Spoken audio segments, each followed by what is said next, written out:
approximately the next 5 minutes, I will be telling you about socialism and why not only is it not compatible with Catholicism, but how it directly contradicts it.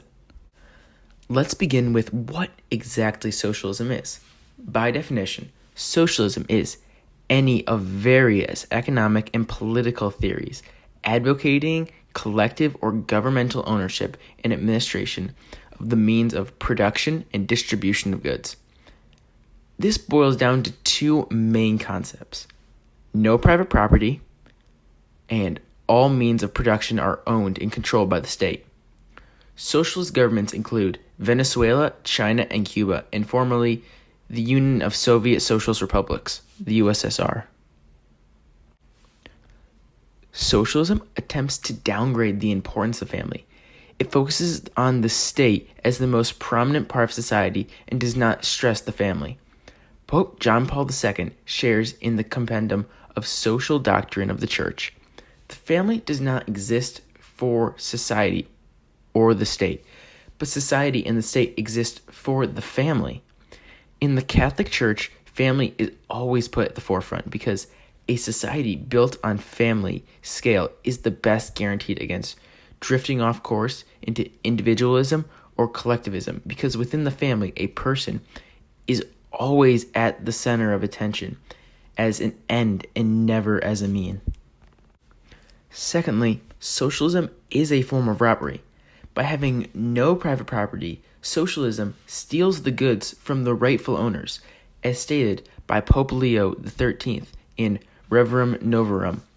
Socialist governments are, moreover, emphatically unjust, for they would rob the lawful possessor, distort the function of the state, create utter confusion in the community.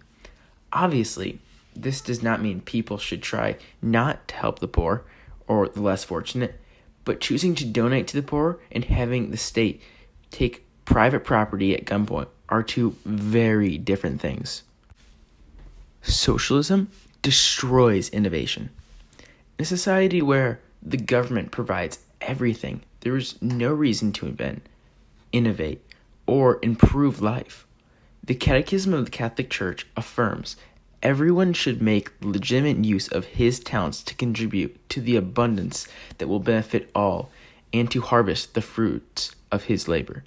When people are unable to harvest the just fruits of their labor, it becomes less reasonable to contribute. Without incentive to use talents to contribute, there will be no innovation. Most importantly, when the state controls all distribution of wealth, government becomes God. Socialism is naturally anti-religion because the most important part of socialism is community, and the only thing that can become a higher priority than community is religion. History is proof that socialist societies try to rid themselves by either limiting religion or by using force through genocide of priests, religious, and sometimes even lay people who refuse to revoke their faith. The Catholic Church's viewpoint on socialism can be summed up by Pope Pius XI in Quadragesimo Anno. Whether considered as a doctrine or an historical fact or a movement, socialism, if remains truly socialism, even after it has yielded to truth and justice on the points which we have mentioned, cannot be reconciled with the teachings of the Catholic Church because its concept of society itself is utterly foreign to Christian truth. Even if socialism seems to work, it is not compatible with Christianity. Personally, I totally agree with the Church. Though on the surface it seems fair, it is a very flawed system at heart. The basic fundamentals of socialism violate the 6th and the 10th commandments. It is, I exist, so give me your possessions. Socialism places the so-called good of the community above the good of the individual.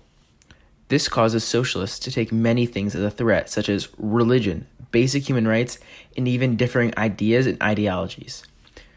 This also leads to its most major flaw, which is killing over 100 million people in less than 100 years.